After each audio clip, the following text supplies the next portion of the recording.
Hola, ¿qué tal? En las últimas semanas hemos visto y escuchado en televisión y leído en los diarios cuestiones referentes a un país muy lejano, hechos que nos llaman la atención, pero sobre todo que han logrado acaparar la atención de muchísimos medios en cuanto a las últimas novedades, ¿sí?, de los procesos que están transcurriendo en un país como Afganistán. Para quienes nos encontramos en América Latina y en particular en Argentina, quizás las cuestiones que estén ocurriendo en un país tan lejano como este eh, no nos involucran de manera inmediata, o por lo menos no estamos al tanto de lo que está ocurriendo de manera permanente en ese país.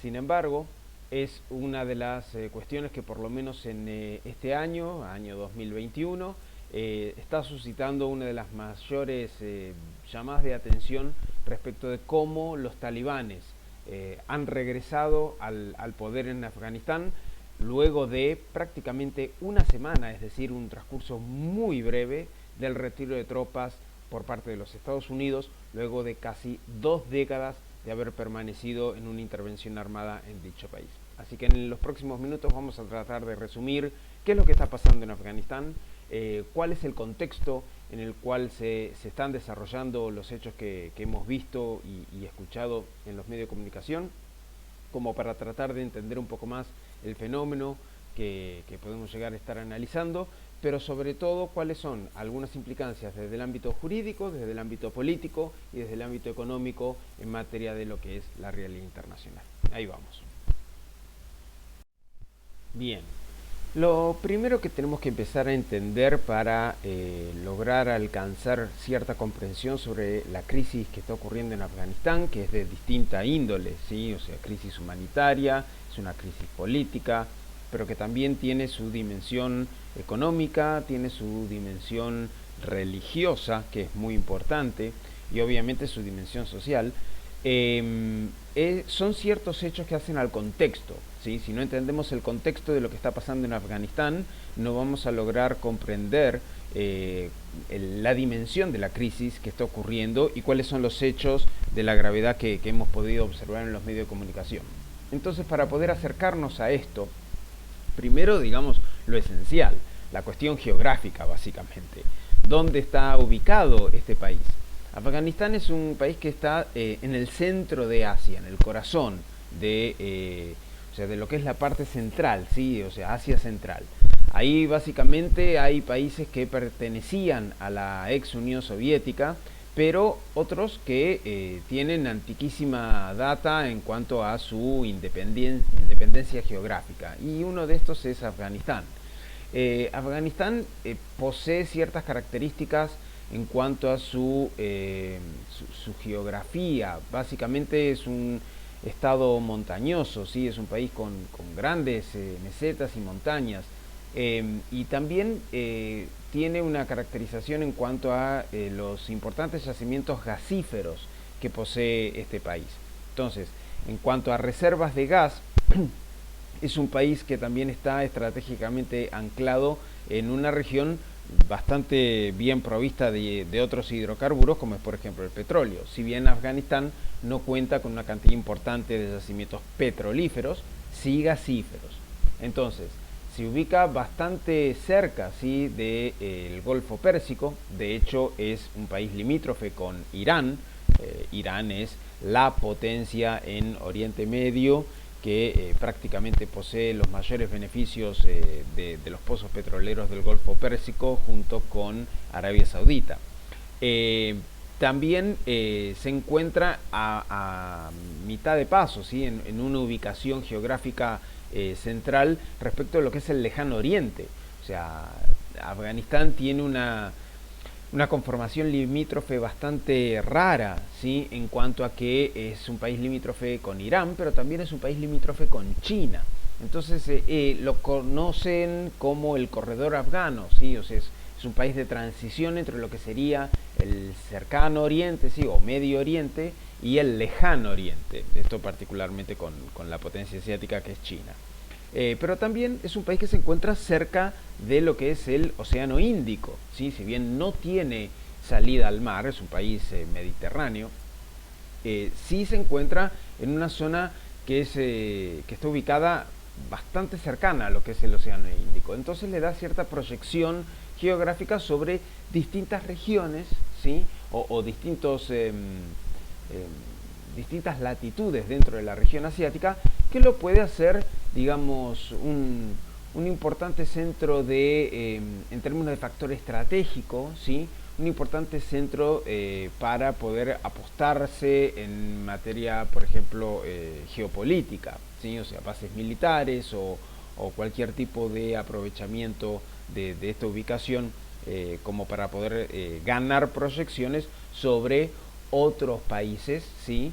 De la región que puedan llegar a ser un poco más interesantes. Y estoy pensando en Irán, Rusia, China, incluso India, ¿sí? Que son los países que están precisamente alrededor de Afganistán. En cuanto a su organización, ¿sí? Su organización social, cultural, política, Afganistán es un país básicamente tribal. O sea, en este sentido sufre de un atraso importante en lo que implica la administración, ¿sí? La organización administrativa de cualquier estado moderno. Es conocido, digamos, que la composición de un estado moderno imita a la forma de estructura de los estados occidentales, obviamente. Afganistán en este sentido se encuentra en estadios anteriores, ¿sí? Culturalmente y socialmente se constituye a partir de tribus. Entonces, hay una cuestión que tiene que ver con los orígenes de Afganistán y para entender, digamos, cómo culturalmente y socialmente se compone. Son estas tribus las que compiten por el poder, ¿sí? No necesariamente el poder administrativo del país, pero sí el poder en cuanto a puja política, ¿sí? Y en este sentido, básicamente, en cuanto a lo que implica el control del territorio, ¿sí? Y en ese sentido, las pujas que ha habido entre las distintas tribus se han proyectado hasta por lo menos la consolidación misma del Estado afgano. Y estamos hablando de principios del siglo XIX. Con lo cual, o sea, nos remite a un momento histórico muy reciente en comparación con otros estados. Por eso es que por ahí cuando vemos fotos de lo que está ocurriendo en Afganistán, nos parece, digamos, algo para quienes estamos en América Latina, por lo menos, ¿sí? y sobre todo en el ámbito occidental, nos puede parecer algo tan ajeno. Ahora, en cuanto a historia un poco más reciente, ¿sí? Estábamos hablando recién del siglo XIX, incluso del siglo XX, Afganistán siempre ha sido básicamente objeto de por lo menos tres grandes estados, ¿sí? Pero sobre todo dos potencias importantes que siempre se han disputado en manera competitiva el dominio del territorio afgano. Y esto es básicamente Rusia, ¿sí? Y Gran Bretaña. Originalmente, digamos, el imperio ruso tenía ciertos apetitos, ¿sí? Por proyectarse y acceder al dominio del territorio afgano, básicamente para acceder a una eventual salida hacia el Océano Índico. Pero en este sentido, el imperio ruso del siglo XIX, incluso de principio del siglo XX, competía con el imperio británico en pleno auge del imperialismo a nivel global, ¿sí? Como modelo de expansión del poder occidental en prácticamente casi todas las latitudes del globo. ¿Por qué competía con Gran Bretaña? Porque Gran Bretaña dominaba el centro de Asia básicamente con su colonia en la India.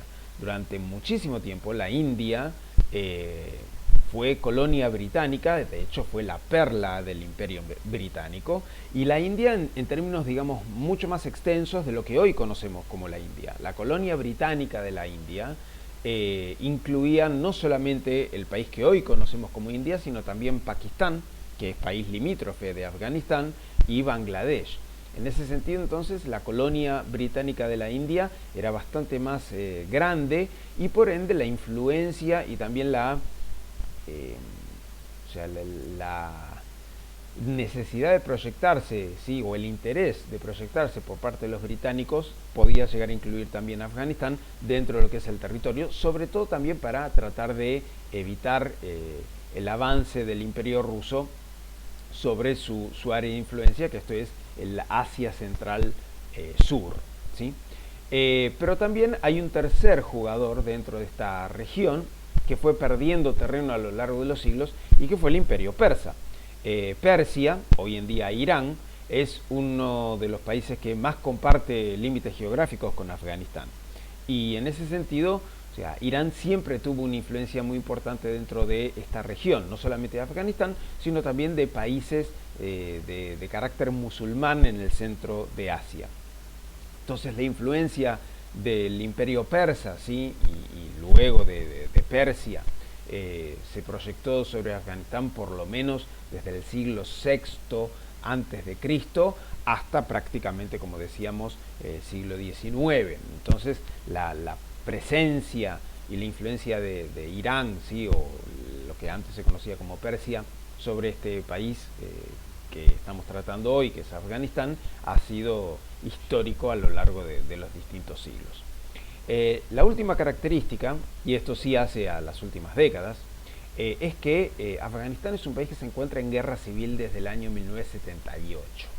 Esto lo que nos lleva a considerar es que la guerra civil que está sufriendo el pueblo afgano ha erosionado prácticamente cualquier tipo de organización política que pueda llegar a observarse dentro de Afganistán. Entonces es un país muy difícil de gobernar, muy difícil de organizar.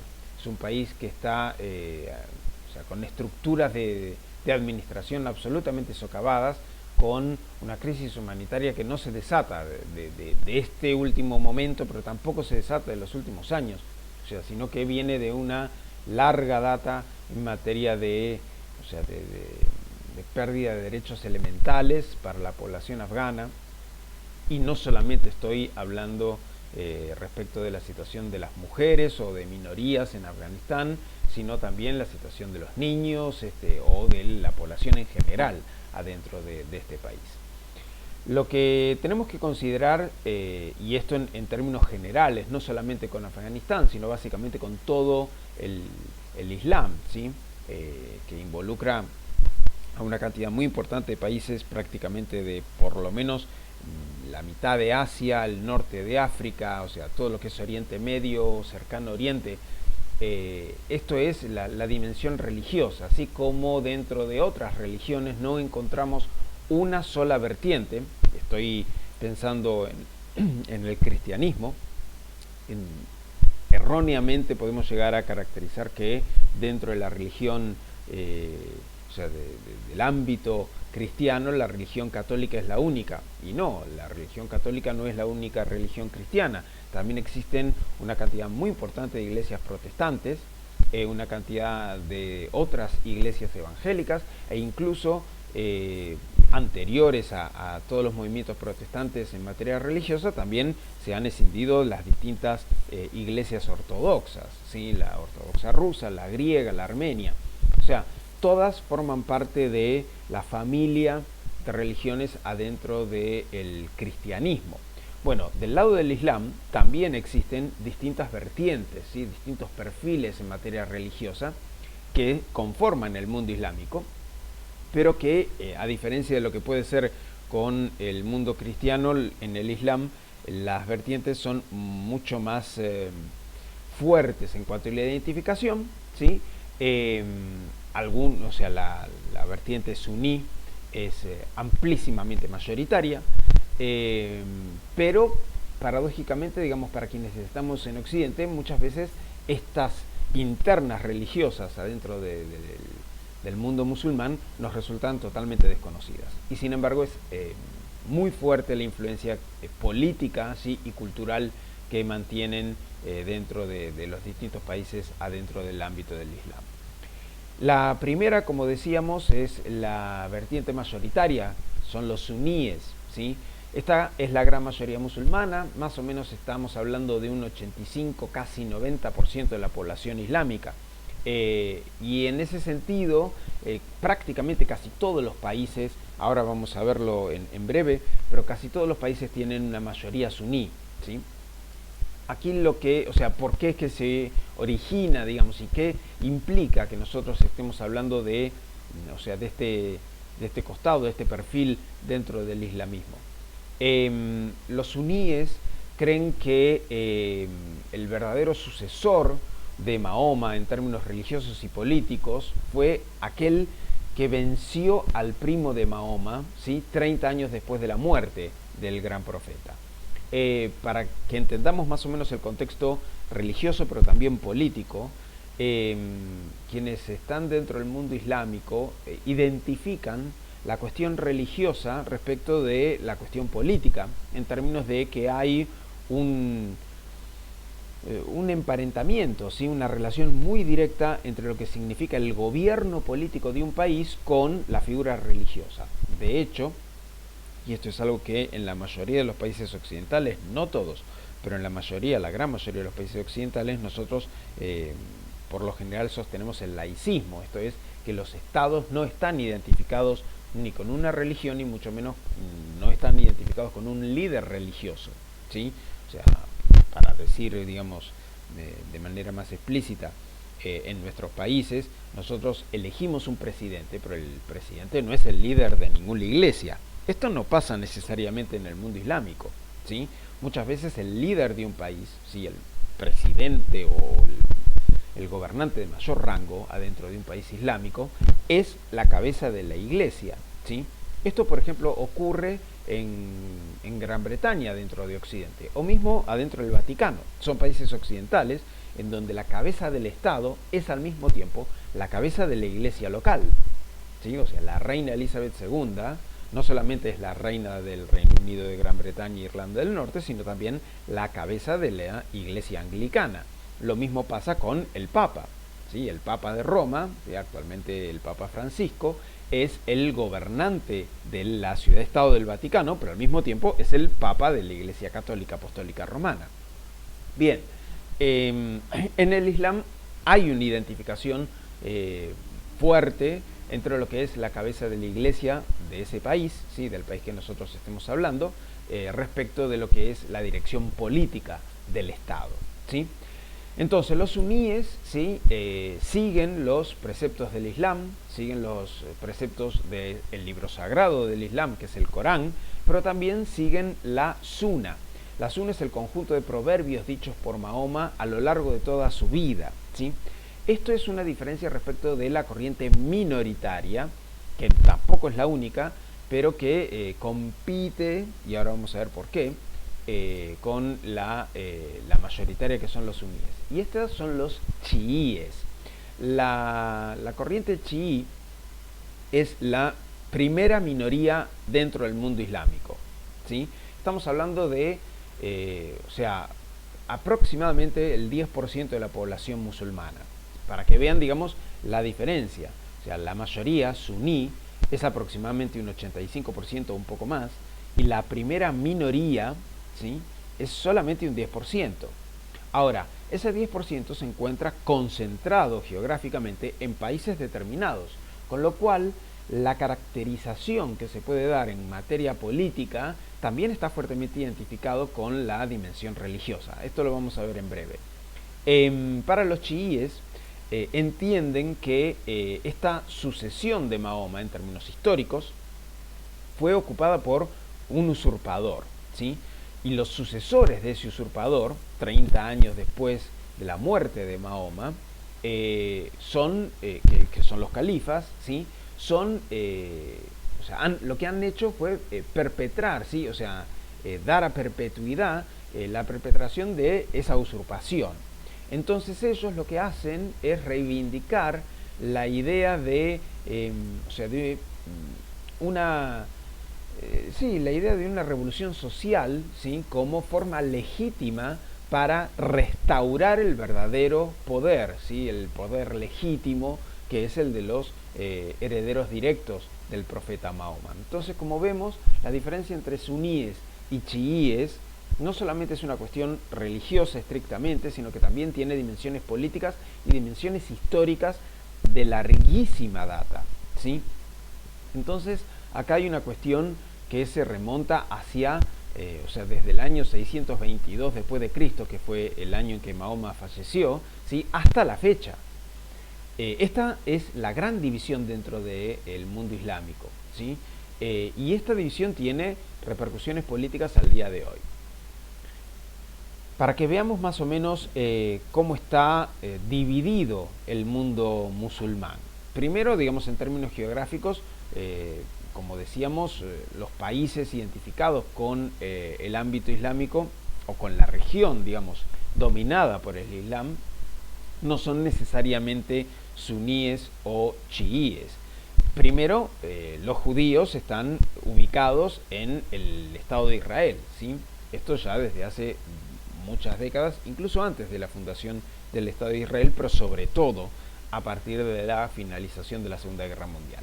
Así que los judíos, digamos, están bien identificados dentro de un territorio determinado. También los ibadíes.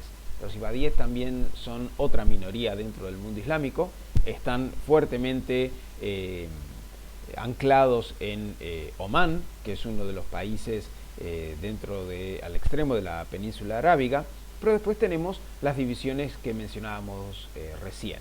Los suníes, como vemos aquí, todos los países pintados en verde son con mayoría suní, amplísima mayoría suní, como estamos observando. Los que están pintados en verde oscuro son los que tienen una gran mayoría, mientras que los verde claro, esa minoría, o sea, esa mayoría está un poco menguada, ¿sí? Sea porque hay más presencia chií, como es el caso de Yemen, por ejemplo, donde prácticamente hay un 50 y 50, ¿sí? 50% suní y 50% chií, pero se vuelca más hacia el lado mayoritario, ¿sí? Hacia el lado suní. Por eso lo pintamos en un verde claro, como también ese país comparte la realidad con otras religiones, como puede ser el caso de Turquía también. Después vemos que los chiíes están concentrados básicamente en 3 países, ¿sí? 4 países. Bahrein, que es un país muy chiquitito, también en la península arábiga, tiene mayoría chií, pero sobre todo vemos que la población chií está anclada en Irán, sobre todo, Siria y luego de manera un poco más minoritaria en Irak. Estos son los 3 grandes países en donde ese 10% de la población islámica se ubica geográficamente, pero sobre todo en Irán, ¿sí? Como ven, el mundo islámico prácticamente en su totalidad es suní, con la excepción geográfica de los países que están pintados en violeta, que son los chiíes, y el caso de Omán y de Israel, que son casos excepcionales. Aquí es donde vemos de manera ya no sobre la cuestión, digamos, de los países, sino la ubicación del pueblo musulmán. También vemos que el mundo islámico va más allá de los países que veíamos recién. O sea, hay muchos creyentes del Islam, por ejemplo, en países como Rusia, ¿sí? O países que antes eran estados de la Unión Soviética, ¿sí? Países exsoviéticos como Kazajistán, Uzbekistán, Kirguistán, Azerbaiyán, o sea, incluso también países que van más allá del Magreb, como puede ser Kenia, ¿sí? O Ghana en África. O sea, ahí también hay mayorías importantes musulmanes, ni qué decir también en la India o países en el sudeste asiático que también tienen una población musulmana muy importante, como puede ser Indonesia, ¿sí? Nosotros nos vamos a centrar directamente en Oriente Medio, como para empezar a hablar de Afganistán, que es el tema que nos convoca. Pero observen que de todos los países que tienen población islámica, que son todos los que están pintados en verde, los que están en este caso en verde oscuro, ¿sí? Ahí está la población chií. Mayoritariamente, como observamos en este mapa, se ubican en Irán. Bien, nos vamos un poco entonces a Afganistán. Esta es la ubicación que veíamos de Afganistán y vemos como la influencia primeramente de la Unión Soviética, ¿sí? Y de la India británica, como veíamos, como habíamos hablado hace unos minutos, son amplísimamente próximas, ¿sí? La Unión Soviética se ubicaba directamente en la frontera con Afganistán y la India británica también. En este sentido, el retiro del poder de Persia, ¿sí? Cuando Persia empieza a menguar su poder y su influencia dentro de Asia Central, hace que tanto la Unión Soviética desee proyectar su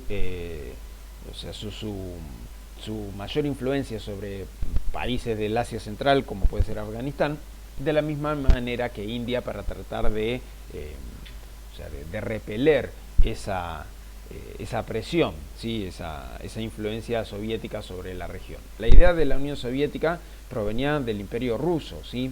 O sea, extender esa influencia e incluso sus dominios territoriales, tratando de llegar a una salida por el Océano Índico, ¿sí? En ese sentido, eso podría haber convertido, obviamente la Unión Soviética nunca lo logró, tampoco el Imperio Ruso, pero podría haber convertido a este país en un país, o sea, con salida por 4 océanos, ¿sí? O por 4 regiones distintas. Primero, obviamente, por el Báltico, ¿sí? Y de ahí hacia el Atlántico, o por el Polo Norte, ¿sí? O sea, lo que es el mar Ártico. Por supuesto, es un país que la Unión Soviética y actualmente Rusia ocupa, es el país más grande del mundo en términos territoriales, así que llega hasta el Pacífico, y esta era la salida hacia el sur que le faltaba, ¿sí? El Índico. Pero la perla del Imperio Británico era la colonia más grande, ¿sí? Junto con Australia, si se quiere, la colonia más grande sostenida por Gran Bretaña hasta bien adentrado el siglo XX, ¿sí? Incluso. Así que esta competencia entre los soviéticos y los británicos durante el siglo XX sobre el corredor afgano se siguió sintiendo muy presente durante por lo menos la primera mitad del siglo pasado. Veamos un poco, digamos, este desarrollo de la historia dentro de Afganistán, ¿sí? O sea, lo primero que tenemos que observar es que la organización que tenía Afganistán provenía de un imperio, ¿sí? El imperio Durraní. Ese imperio lo que hizo fue tener aprovechar, digamos, su organización a raíz del debilitamiento del imperio persa, ¿sí? Entonces ahí una de las tribus locales afganas, ¿sí? La tribu Durraní, empezó a a consolidar su propia hegemonía, y en ese sentido fundó un imperio que hizo de Afganistán un país independiente, ¿sí? Luego del imperio y de la caída del imperio Durraní vino una época muy larga de 147 años en donde se constituyó el Reino de Afganistán. El Reino de Afganistán, que duró hasta la década del 70, ¿sí? O sea, del siglo XX, fue un reino que lo que hizo fue instaurar una monarquía moderna, ¿sí? En 1826 se instaura, y esa es el contexto en el cual se va a dar esta puja entre el imperio ruso y el imperio británico sobre el territorio afgano, ¿sí? Sobre el corredor afgano. Para tratar de repeler la influencia mayoritaria de los países occidentales, esto es, la influencia británica, va a hacer que el reino de Afganistán va a terminar aliándose con los soviéticos. Y en ese sentido se aumenta la influencia rusa, ¿sí? Dentro de la historia de Afganistán. Luego del año 73, cuando se depone a la monarquía, se inicia un proceso republicano, ¿sí? Y va a ser un proceso inicialmente muy breve, desde el año 73 hasta el año 78, en donde vamos a encontrar a la República de Afganistán. Esta república se cimenta con un poderoso aliado que va a ser el Partido Demócrata Popular de Afganistán, un partido comunista, ¿sí? Que precisamente cuando se alía, digamos, con los sectores más liberales, en el sentido de deponer y disolver la monarquía, lo logran, pero en la medida que el presidente republicano incumple con sus promesas electorales de reforma agraria, o sea, de una planificación económica por parte del Estado dentro del país.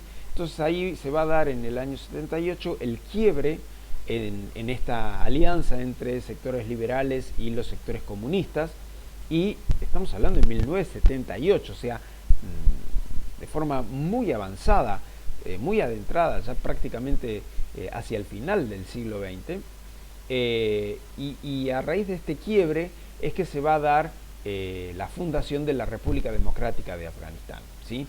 Esto va a ser a partir de lo que se conoce como la Revolución de Abril o la Revolución de Saur. Saur es el mes identificado, el mes del Ramadán, identificado con el mes de abril nuestro en Occidente, ¿sí?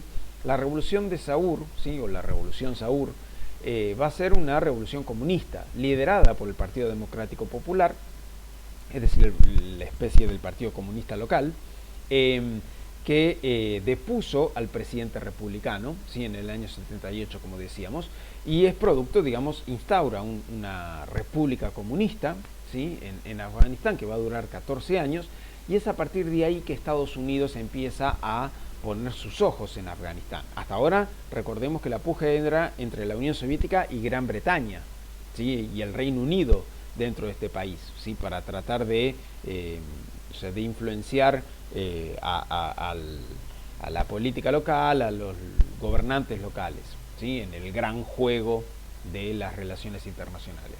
Pero a partir de la Revolución Comunista, va a ser Estados Unidos el que pone sus ojos sobre Afganistán, y esto es básicamente a raíz del contexto de la Guerra Fría, ¿sí? La Guerra Fría, y estamos hablando del año 78, o sea, finales de la Guerra Fría, o por lo menos segunda mitad de la Guerra Fría. Afganistán se convierte literalmente en una ficha roja, ¿sí? O sea, en un país aliado con la Unión Soviética, formalmente aliado, que conforma parte del segundo mundo, ¿sí? De la esfera de los países comunistas, y que Estados Unidos pretendía, obviamente, revertir, ¿sí? Tratar de ganar para el lado occidental. Entonces, Estados Unidos va a empezar a tratar de socavar al partido, el poder del Partido Comunista local, y en ese sentido va a tratar de apoyar a los competidores del Partido Democrático Popular de Afganistán. Y esto es básicamente apoyar a los sectores vinculados con el ámbito religioso, ¿sí? ¿Por qué? Porque el Partido Democrático Popular era un partido marxista, y en tanto partido marxista, con influencias, digamos, con apoyos por parte de la Unión Soviética, estaba fuertemente identificado con los apoyos extranjeros, ¿sí? Pero aparte los apoyos, o sea, la conformación de un perfil ateo. Entonces, la influencia de Estados Unidos y los apoyos por parte de los Estados Unidos en Afganistán va a ser apoyar a los sectores musulmanes, sobre todo a los más radicalizados, para tratar de detener, ¿sí? Y contrarrestar el régimen comunista y ateo instaurado por la Revolución Saur. Esto va a ser algo característico en la historia de Afganistán, ¿sí? Va a marcar al Afganistán de las últimas décadas. Y en ese sentido va a lograr el voto favorable, ¿sí? El apoyo favorable de los países de la región, ¿sí? En el sentido de tratar de contrarrestar la influencia comunista en Afganistán y más allá. Y esto es prácticamente la vinculación con Pakistán, ¿sí? Y con Arabia Saudita. Ambos países, Pakistán y Arabia Saudita, son aliados de los Estados Unidos en la región, ¿sí? O sea, Arabia Saudita es el gran aliado de los Estados Unidos en Oriente Medio, pero también Pakistán. Y Pakistán, en este sentido, dentro de esta región en particular, cumplió un doble propósito, ¿sí? Como aliado norteamericano. Pakistán contrarrestaba no solamente la influencia soviética en Afganistán, sino también la influencia comunista en India, ¿sí? India es una potencia dentro de Asia Central, y en ese sentido también India ha tenido fuertes avances, digamos, en términos políticos con los sectores más progresistas, incluso en el ámbito de las relaciones internacionales, ha tenido algunas posiciones cercanas a la, por entonces, Unión de las Repúblicas Socialistas Soviéticas. Pero incluso hasta China pudo haber apoyado indirectamente, sí, en términos diplomáticos, la conformación de la resistencia en Afganistán. Entonces, como vemos, la historia interna en Afganistán está atravesada por las distintas facciones, ¿sí? Y tengamos esto en la cabeza. ¿Por qué?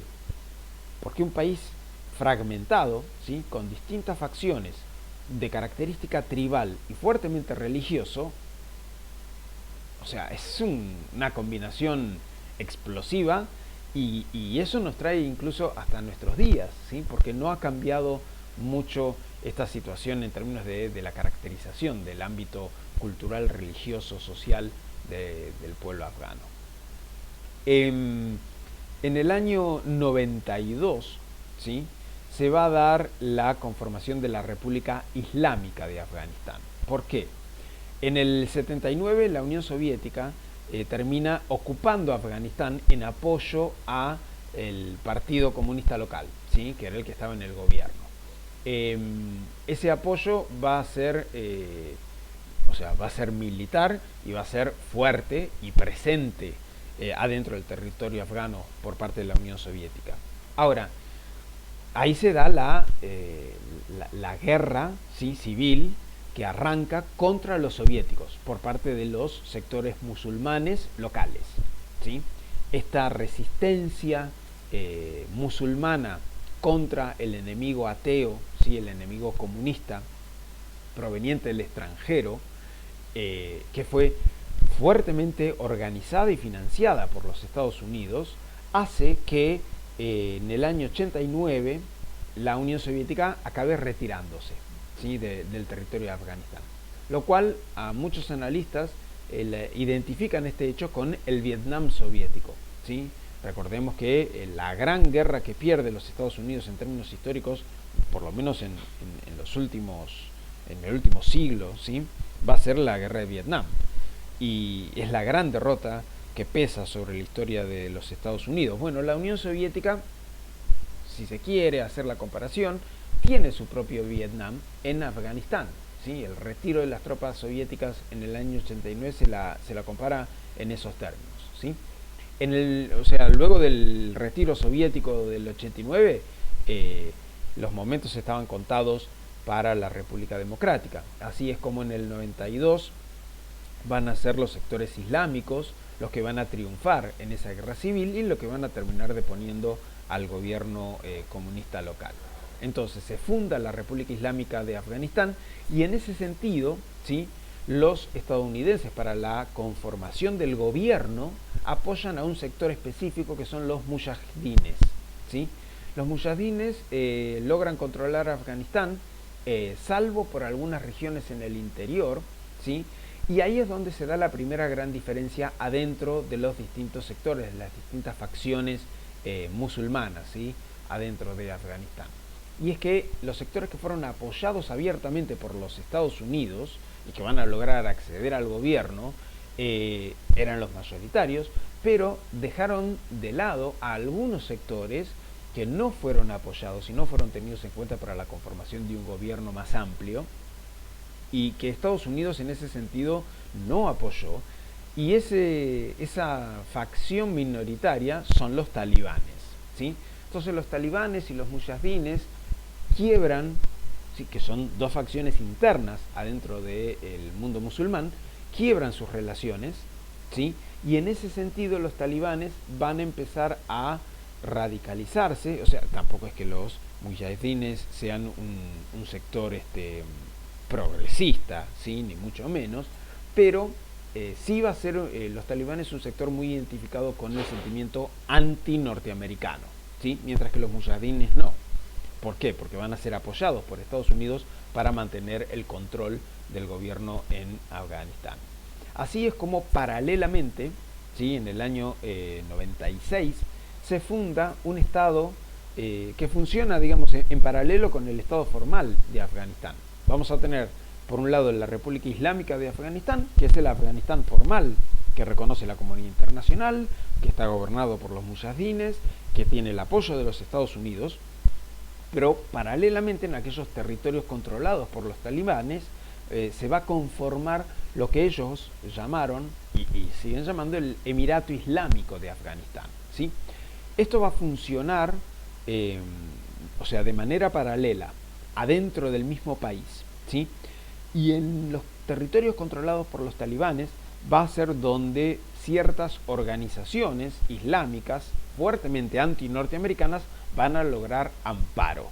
Y estoy hablando particularmente de redes terroristas como por ejemplo Al-Qaeda, ¿sí? Grupos identificados con Al-Qaeda que van a estar en Afganistán y que ahí van a entrenarse, van a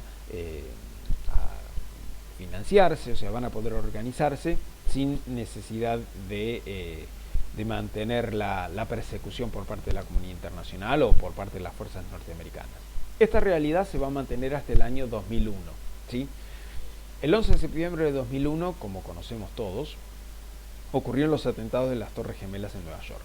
Esto cambió radicalmente todas las agendas en el ámbito internacional y local en Estados Unidos, pero es un hecho trascendente de nuestra historia reciente, porque altera las agendas, la realidad política y cambia todas las relaciones y todas las influencias y todas las redes de alianzas a nivel global prácticamente.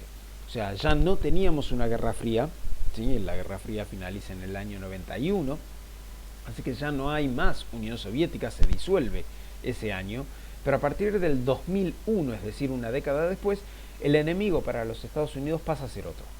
O sea, así como se disolvió la Unión Soviética, 10 años después, ese rol de enemigo claramente identificado va a ser el terrorismo internacional. Y va a ser un terrorismo internacional identificado con el mundo musulmán, ¿sí? Para los norteamericanos. Después podemos hacer análisis mucho más pormenorizados de lo acertado o no, o de lo conveniente para los intereses de los Estados Unidos o no, que pudo haber sido esta identificación, ¿sí? de asimilar al terrorismo internacional con grupos musulmanes, ¿sí? Pero más allá de cualquier análisis más, más detallado, digamos, y mucho más, más estricto y más interesante, si se quiere, la cuestión aparente es que va a ser la que va a dominar la agenda norteamericana, es la identificación de la religión musulmana con grupos fundamentalistas, grupos armados, y que en la mayoría de los casos van a ser grupos armados que en su momento, como vimos hace un ratito, fueron organizados, financiados y entrenados por los Estados Unidos para combatir al enemigo comunista. Bien, el enemigo a partir de entonces de los atentados a las Torres Gemelas va a ser Al-Qaeda. Y Al-Qaeda en ese momento estaba identificado con la convivencia, ¿sí? O sea, con la posibilidad de convivir de manera tranquila, si se quiere, ¿sí? O sea, de manera tolerada dentro de los territorios afganos controlados por los talibanes, ¿sí? Acá hay una cuestión que sí es necesario hacer, ¿sí? O sea, es necesario salvar. Los atentados a las Torres Gemelas ocurridos por el grupo perteneciente a Al-Qaeda no tenían ningún miembro de nacionalidad afgana, ¿sí? Todos eran, o la gran mayoría, eran miembros saudíes, ¿sí? O sea, nacionales de Arabia Saudita. Y esto debería llamar la atención porque dijimos hace un rato que Arabia Saudita es uno de los países aliados, ¿sí? O sea, estratégicos de los Estados Unidos en Medio Oriente. Y sin embargo, las pretensiones de intervención por parte de los Estados Unidos no fueron hacia Arabia Saudita, claramente, sino hacia Afganistán. O sea, si bien el régimen talibán, que controlaba parcialmente algunos territorios en Afganistán, es cierto que toleraba la presencia de grupos afines a Al-Qaeda o miembros de la red de Al-Qaeda, no hay una relación directa, clara, entre el régimen talibán, ¿sí?, y los atentados del 11 de septiembre. El nexo sería Al-Qaeda, pero los miembros, o sea, Al-Qaeda es una red de organizaciones, no es una organización. Entonces los miembros pertenecientes a esa red de organizaciones, ninguno tenía una relación directa con Afganistán, eran otros los que tenían esa relación directa. Pero acá cobra vital importancia un personaje que se lo identifica como el líder principal, no es el único, pero es el líder principal, así lo identificó Estados Unidos, que va a ser Osama Bin Laden. ¿Sí? Osama Bin Laden se lo identifica como el líder de la red de Al-Qaeda, y en ese sentido a Bin Laden se lo identificaba adentro del territorio afgano. Eso va a justificar, ¿sí?, que los Estados Unidos decida intervenir militarmente, ¿sí?, con tropas en Afganistán. Eso se va a dar a partir del año 2002, ¿sí? O sea, se va a dar inicialmente en 2001, ¿sí?, prácticamente inmediatamente, o sea, en términos muy breves, luego del atentado a las Torres Gemelas. Naciones Unidas le va a dar una cobertura posterior a esa ocupación norteamericana, alegando la aplicación del capítulo 7 de la Carta de Naciones Unidas sobre seguridad internacional,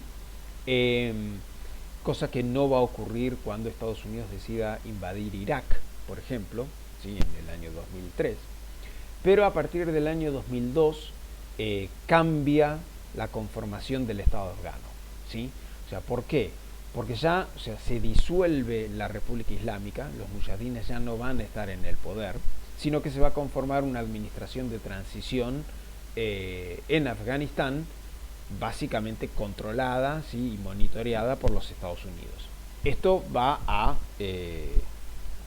durar 2 años, básicamente, ¿sí? Y lo que va a intentar hacer es no solamente disolver el gobierno de los mujahidines, sino también correr, ¿sí?, o sea, deponer a los talibanes que brevemente se habían hecho del control del Estado afgano, ¿sí?, para el año 2001. Entonces, es el momento que nosotros recordamos a los talibanes secuestrando periodistas internacionales, ¿sí?, cometiendo, digamos, asesinatos frente a las cámaras, amenazando a los Estados Unidos y a Occidente, declarando la yihad, esto es la guerra santa contra el mundo occidental. O sea, esas son las imágenes que recordamos, son imágenes del año 2001, 2002. Y a partir de la intervención norteamericana se va a dar esta administración de transición, ¿sí?, pro-occidental, claramente.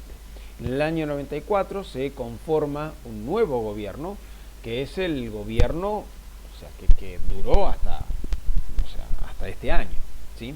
Son 17 años de la conformación de de una república islámica, pero es una república islámica favorable a los intereses occidentales, ¿sí?, y sobre todo de los intereses de los Estados Unidos, ¿sí? Entonces, la presencia norteamericana se va a dar desde fines del 2001, ¿sí?, principio del año 2002, hasta la fecha. Han sido varios los intentos por parte de algunas administraciones de los Estados Unidos, esto es las presidencias sobre todo de Barack Obama y la actual, ¿sí?, la de Joe Biden, que han querido hacer el retiro de tropas norteamericanas de Afganistán. Los motivos han sido variados, básicamente por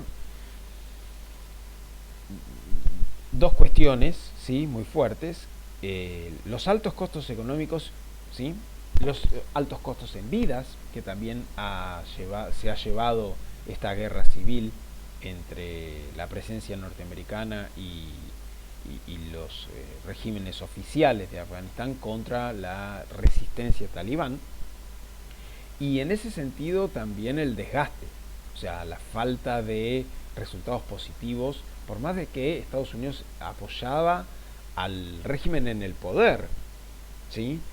Pero con todo no han logrado o sea, liquidar, ¿sí?, o sea, acabar con la resistencia de los talibanes adentro de Afganistán. Entonces, tras 20 años, se lleva a cabo la decisión por parte del presidente Biden de retirar la totalidad de las tropas de los Estados Unidos adentro de Afganistán. Y eso hace que de una manera que probablemente haya sido subestimada por parte de los Estados Unidos, el retiro de las tropas norteamericanas hace que los talibanes empiecen a ganar territorio de manera sorprendente y en prácticamente una semana salgan de una supuesta de un supuesto estado en retirada, ¿sí? o estado contenido, ¿sí? por parte del despliegue militar talibán a entrar en Kabul prácticamente caminando, ¿sí? En una semana. O sea, por eso se puede hablar de una subestimación por parte de los Estados Unidos de la situación en Afganistán. Esta es la realidad, digamos, con la que nos estamos encontrando en estas últimas semanas, ¿sí? O sea, a mediados de octubre de agosto, no de octubre, la diapositiva está errada en ese sentido.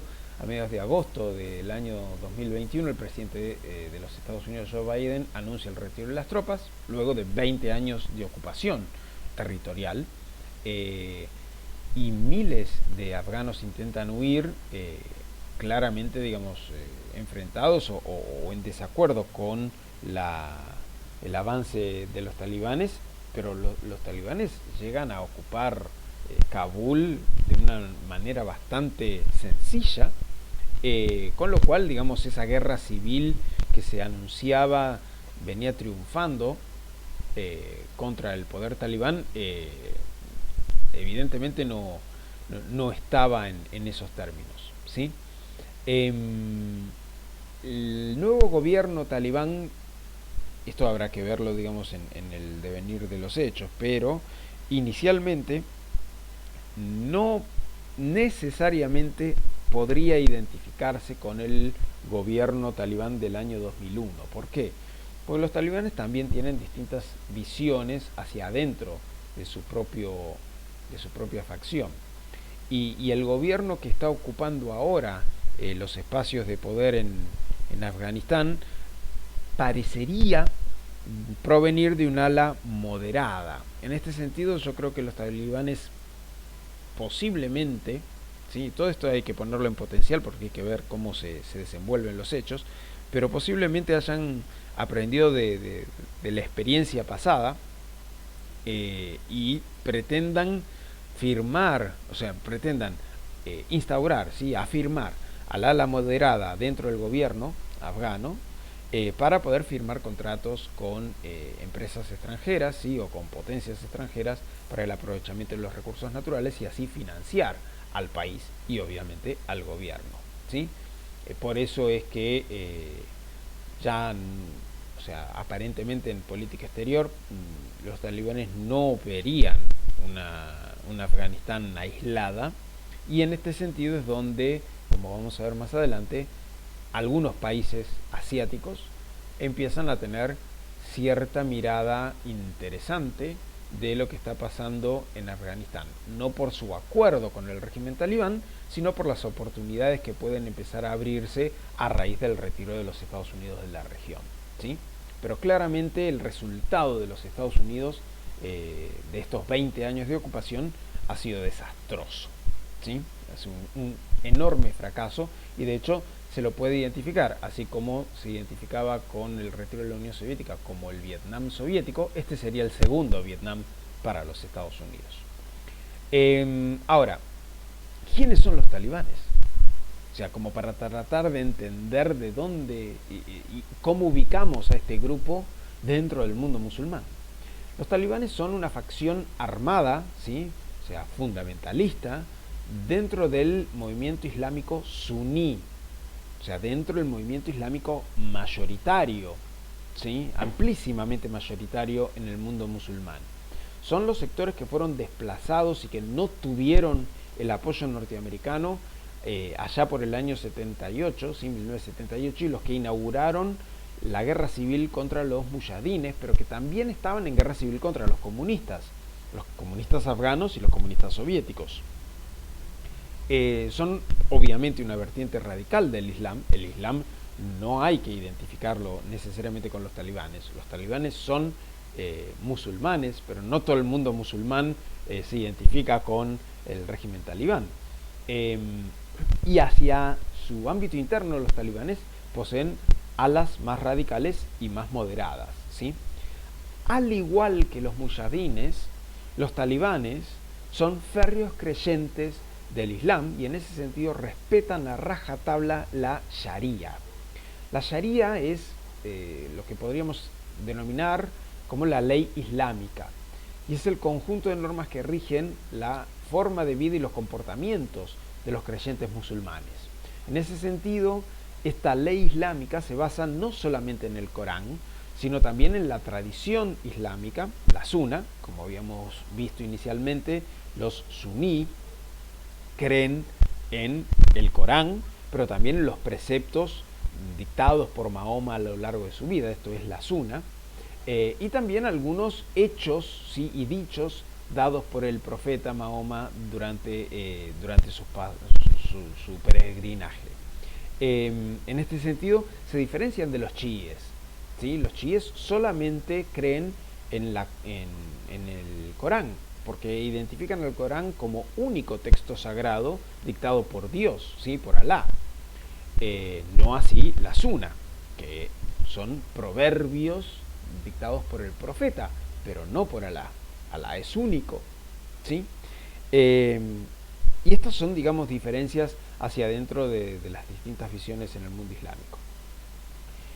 Ahora, dadas estas definiciones, hay que también decir que esa ley islámica, ¿sí?, la Sharia, tampoco es unívoca, es decir, no hay una única Sharia, ¿sí?, sino que en cada país del Islam, en cada país musulmán, se identifican distintas Sharias, hay distintas leyes, y en ese sentido hay distintos rangos de ortodoxia, ¿sí? O sea, hay países que tienen una Sharia más fuerte, ¿sí?, una ley islámica más fuerte, y otros que son un poco más moderados.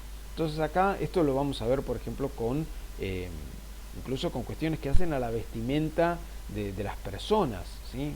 En tanto, la ley islámica regula los comportamientos sociales, como cualquier norma, ¿sí? La norma en las leyes occidentales también hacen lo mismo, pero la Sharia es mucho más fuerte, más férrea en esa regulación, pero también dentro de las distintas Sharías hay comportamientos mucho más duros, que están regulados de una manera mucho más dura. Y esto se puede ver también incluso con la vestimenta particularmente de las mujeres en distintos países islámicos.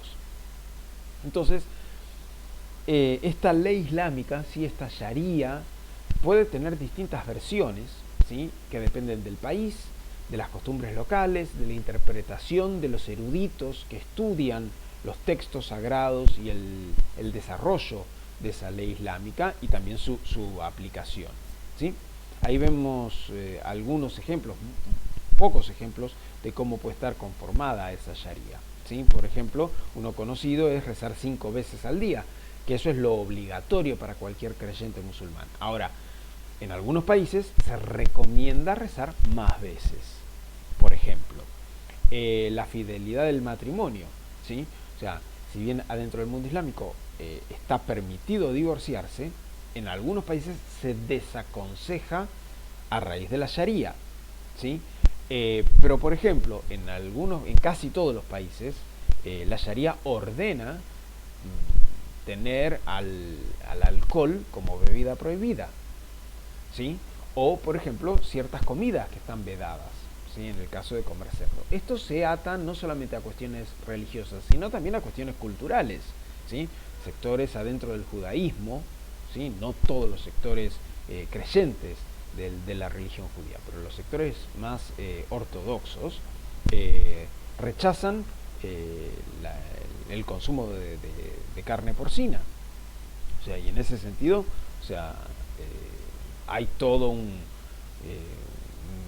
forma de proceder, o sea, de identificación con ciertos alimentos que no pueden mezclarse, que nosotros conocemos como la comida kosher, ¿sí? que está fuertemente identificada con los valores culturales y religiosos dentro del judaísmo. Bueno, en el mundo musulmán ocurren cosas muy similares en ese sentido. Bien, acá lo que vamos a ver es cómo se aplica la Sharia en el ámbito de la utilización del velo islámico en las mujeres, ¿sí? En la vestimenta de las mujeres. Como podemos observar, así como no hay una única Sharia, es decir, no hay una única ley islámica aplicable en los países musulmanes, tampoco hay un único velo islámico utilizado por las mujeres. Esto depende de el tipo de ley islámica en cada país y dónde es utilizado. Entonces, vamos a encontrar, acá tenemos identificados 6 velos islámicos distintos, y cada uno es utilizado en distintos países dentro del mundo musulmán, que van desde el más restrictivo, el velo más restrictivo, que es el burka, hasta los menos restrictivos, ¿sí? Para empezar, el burka, que es el más restrictivo, se utiliza básicamente en 2 países, precisamente en Afganistán y en Pakistán. Esto es tanto, o sea, es una práctica cultural y religiosa arraigada en estos 2 países, ¿sí? Y va más allá de quién está en el gobierno, o sea, si están los talibanes o no. Por supuesto que los talibanes son fervientes defensores de la Sharia y en este sentido, o sea, defienden el uso del burka en términos de vestimenta femenina, pero está arraigado dentro de la dimensión religiosa en la sociedad afgana y en la sociedad pakistaní. Entonces, y sabemos, y como puede comprobarse, digamos, en la actualidad, los talibanes han accedido al gobierno, digamos, al poder en Afganistán, pero en Pakistán gobierna otra fuerza política, es otro estado, y sin embargo el uso del burka también es compartido en ambos países, ¿sí? Por supuesto es la vestimenta más restrictiva, o sea, cubre la totalidad del cuerpo femenino, o sea, que va desde el pelo, ¿sí? Hasta los tobillos, o sea, es completamente cubierto el cuerpo de la mujer. Tampoco se le puede ver siquiera el rostro, siquiera los ojos, o sea, ahí ya hay una imposibilidad de poder identificar cualquier rasgo por parte de la mujer de acuerdo a esta vestimenta. Después tenemos un velo, un segundo velo, un poco menos restrictivo, pero también muy ortodoxo, ¿sí? El niqab. El niqab cubre por completo a la mujer, o sea, no es una túnica completa, ¿sí? Sino que es quizás una ropa un poco más ajustada, pero en términos de la utilización del velo, cubre todo el cabello de la mujer, todo el rostro de la mujer, salvo los ojos, ¿sí? Y este tipo de velo islámico es utilizado en países como Arabia Saudita o Irak, ¿sí? También es altamente restrictivo, quizás un poco menos que el burka, pero como podemos observar es compartido y utilizado en otros países identificados con las corrientes suní dentro del islamismo, pero sobre todo en Arabia Saudita, no tanto en Irak esto. En Irak hay una población chií bastante importante, pero sin embargo, más allá de las distintas vertientes, la aplicación de la Sharia en términos de vestimenta femenina es bastante restrictiva. El chador es el tercer tipo de velo.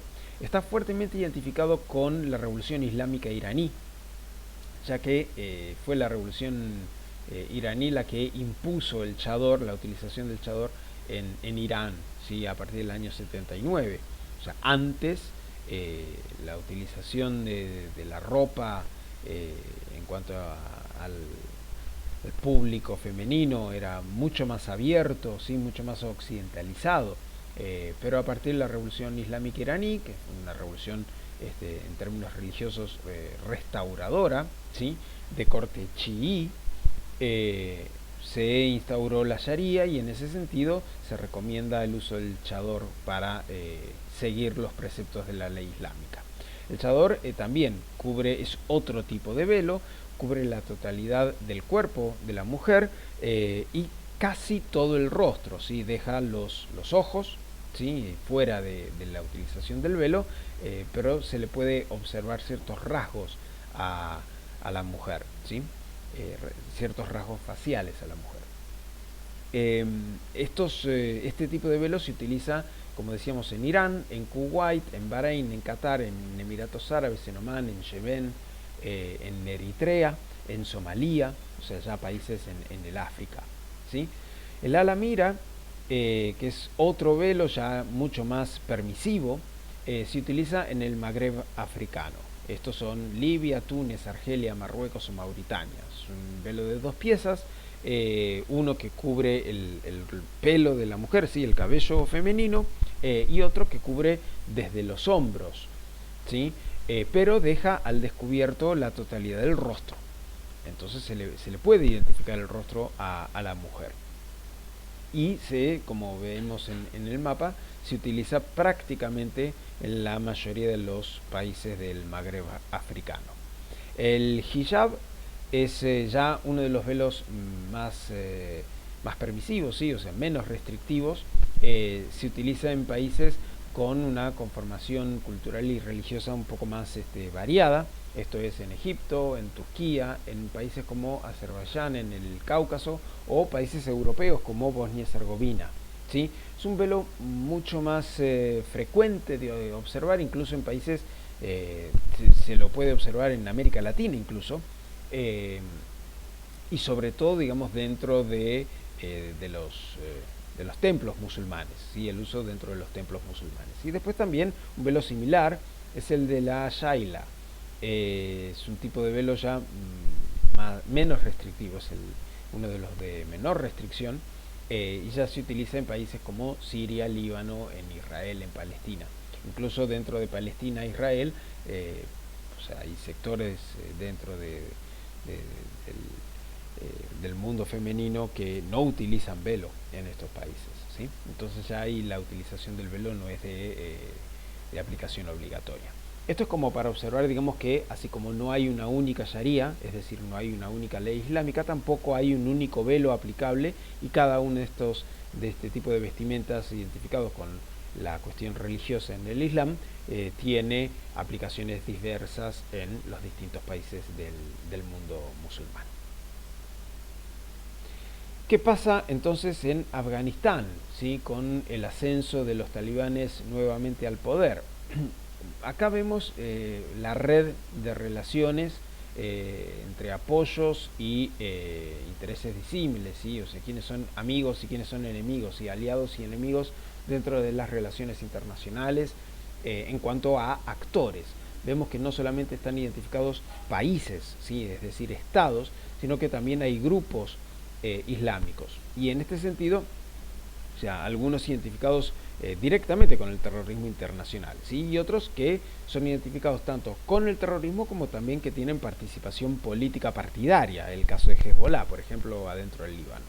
Entonces, los talibanes, ¿sí? Son rivales, ¿sí? Enemigos de los mujahidines en Afganistán. Esas son las dos banderas centrales dentro de este gráfico.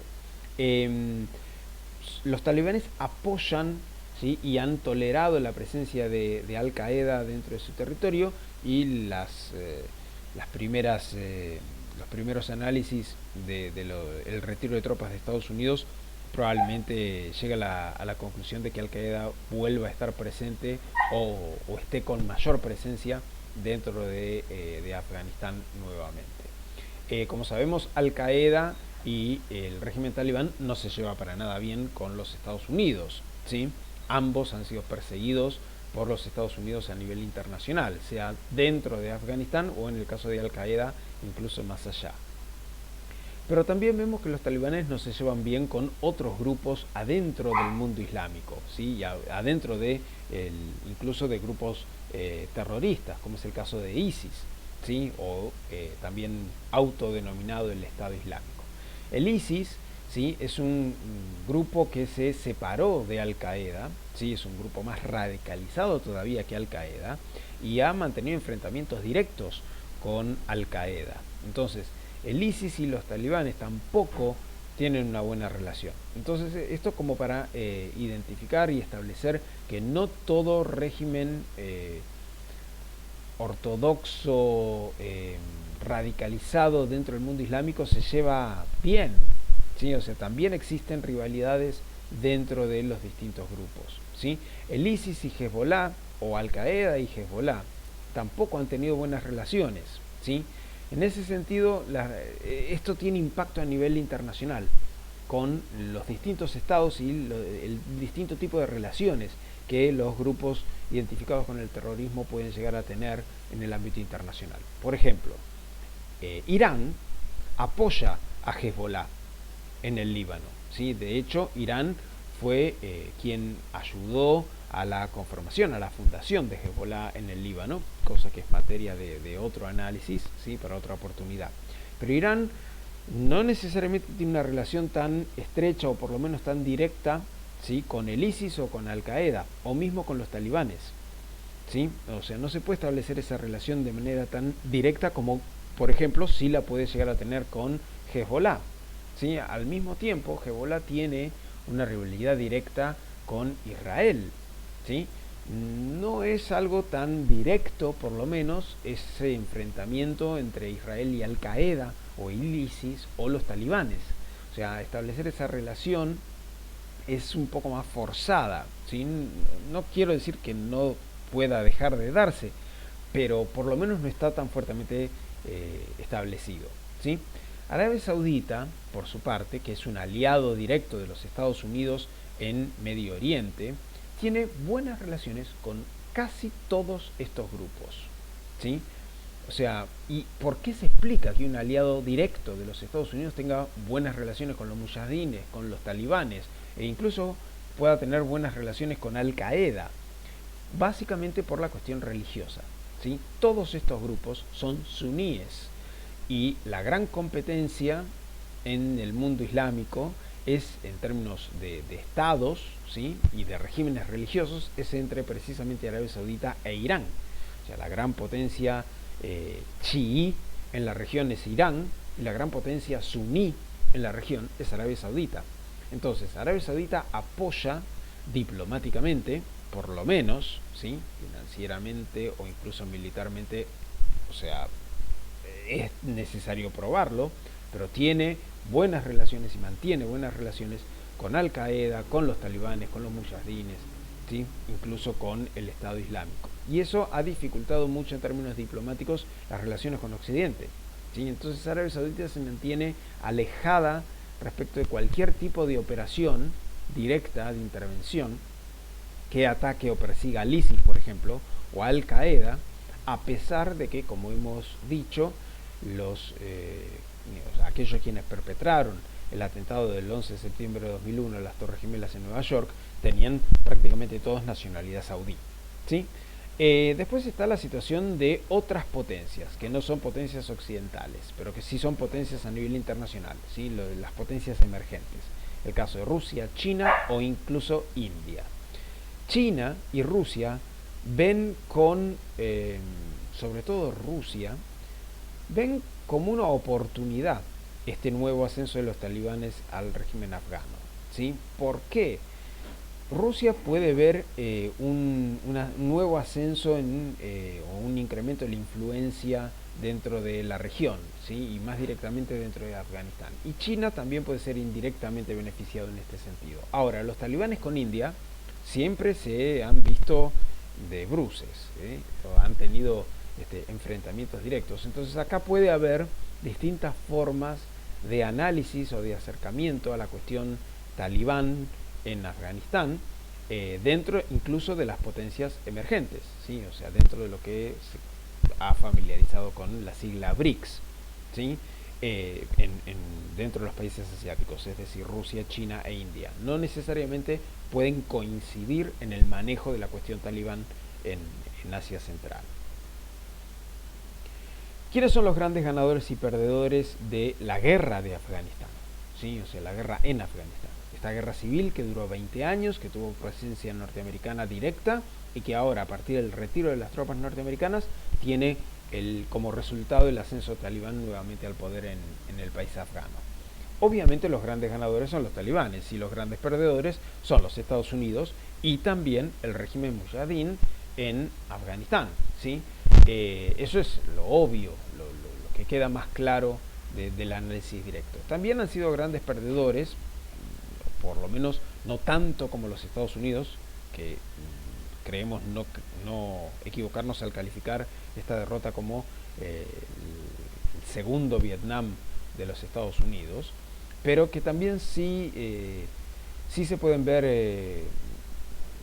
o sea, con intereses desplazados, sí se pueden analizar como grandes perdedores a países como el Reino Unido o Francia, en términos de que ellos han colaborado, al igual que con Estados Unidos, con fuerzas de la OTAN en la intervención en Afganistán, ¿sí?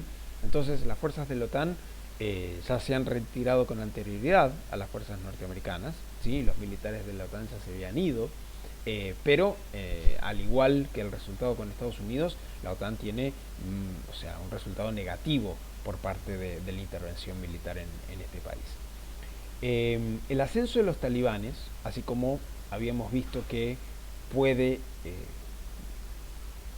directa o indirectamente habrá que verlo, beneficiar a Rusia en términos de contratos, yo creo que puede indirectamente estar más beneficiado todavía China. ¿Por qué? Básicamente por la gran competencia a nivel internacional que se ha establecido en esta última década entre China y Estados Unidos por la hegemonía global. O sea, en términos competitivos económicos y diplomáticos y políticos. Estados Unidos y China se ven en una especie de nueva guerra fría, muy entrecomillado, no tan fuerte y tan abierta como con la Unión Soviética, obviamente, pero que es innegable, ¿sí? O sea, la competencia que hay entre China y Estados Unidos por quién alcanza el liderazgo mundial, ¿sí? Liderazgo que hasta el momento todavía sigue detentando Estados Unidos, pero que China le viene comiendo los talones desde hace ya bastante tiempo, ¿sí? Varios años.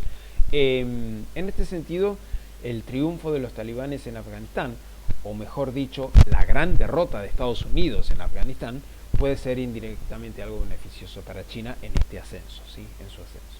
Ahora, en la región, quienes han quedado sin sabores, digamos, sobre esta cuestión, Irán, por ejemplo, o sea, si bien Irán, el retiro de los Estados Unidos en la región le da un enorme respiro, recordemos que Afganistán es país limítrofe de Irán y tener Estados Unidos, que es un gran enemigo en términos políticos a nivel internacional, a Irán le viene muy bien, pero quienes ocupan el poder en Afganistán no son sectores favorables en términos religiosos, ¿sí? No son sectores chiíes, o sea, son sectores suníes.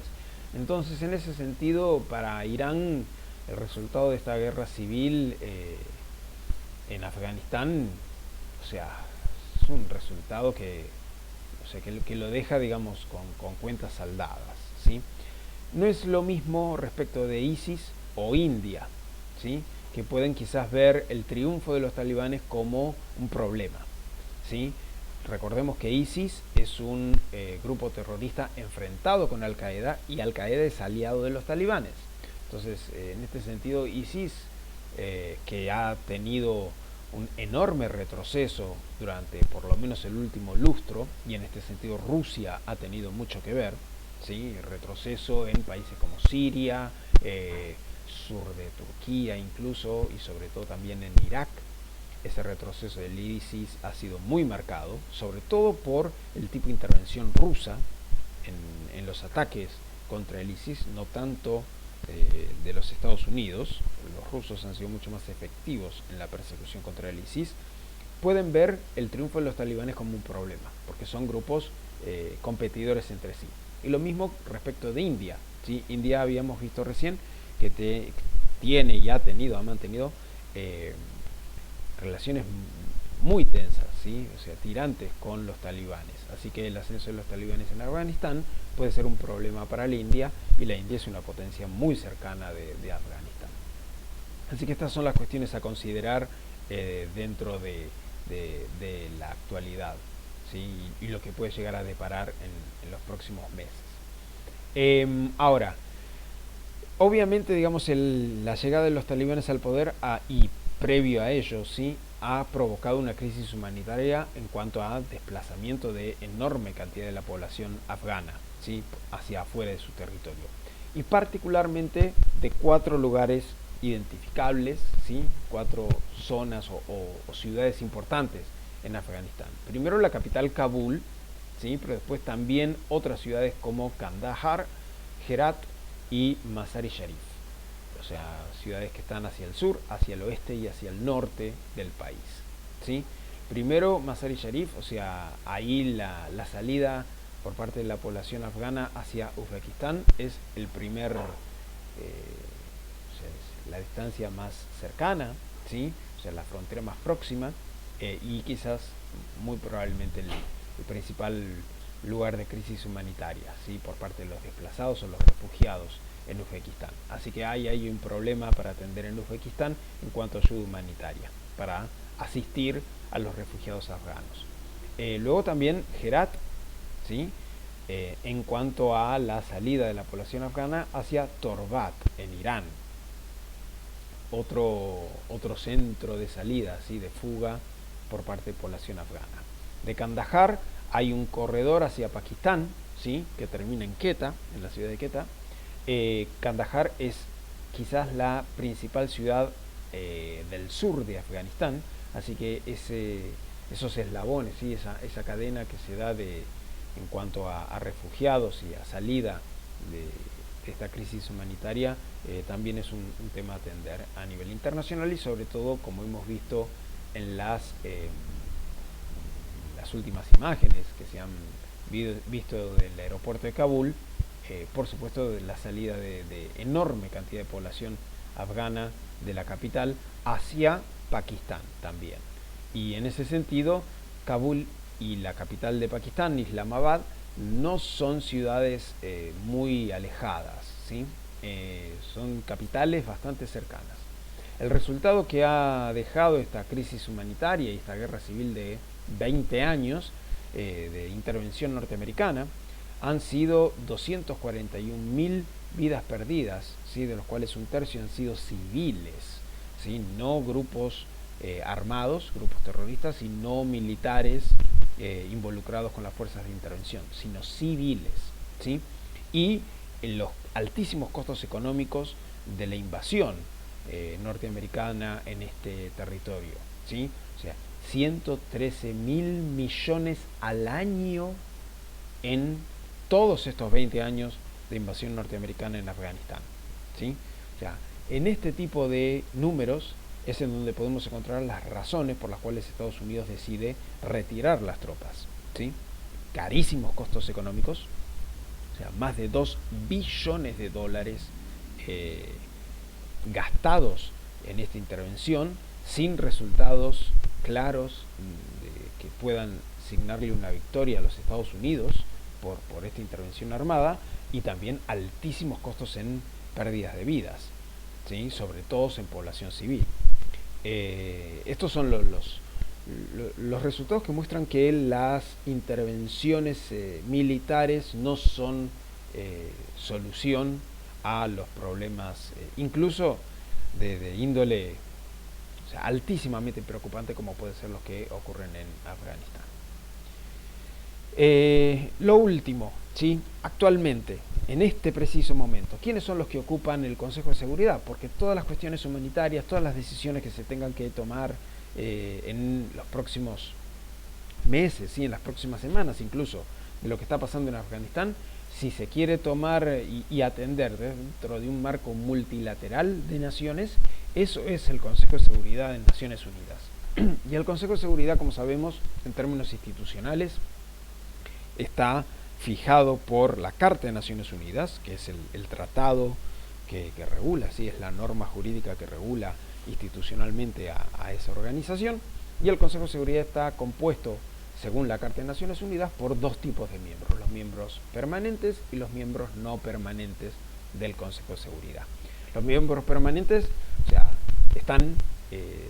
son estables desde 1945 a la fecha, y son Rusia, China, Francia, el Reino Unido y los Estados Unidos, ¿sí? Son los 5 grandes del ámbito internacional. ¿Sí? Ellos tienen poder de veto dentro del Consejo de Seguridad y ninguna decisión puede ser tomada entonces con una negativa por parte de uno cualquiera, siquiera de estos 5 estados. Después tenemos 10 miembros, que son la mayoría, pero que son miembros no permanentes. Y en este sentido, 2 características hay que resaltar. Son rotativos, cada 2 años se renuevan esas bancas, ¿sí? Se renuevan por mitades. Pero la segunda cuestión es que no tienen poder de veto, ¿sí? O sea, si bien votan y participan de la decisión que se toma, las decisiones que se toman en el Consejo de Seguridad, un voto negativo no obsta para que la decisión pueda ser llevada a cabo, ¿sí? A diferencia de un voto negativo por parte de los miembros permanentes.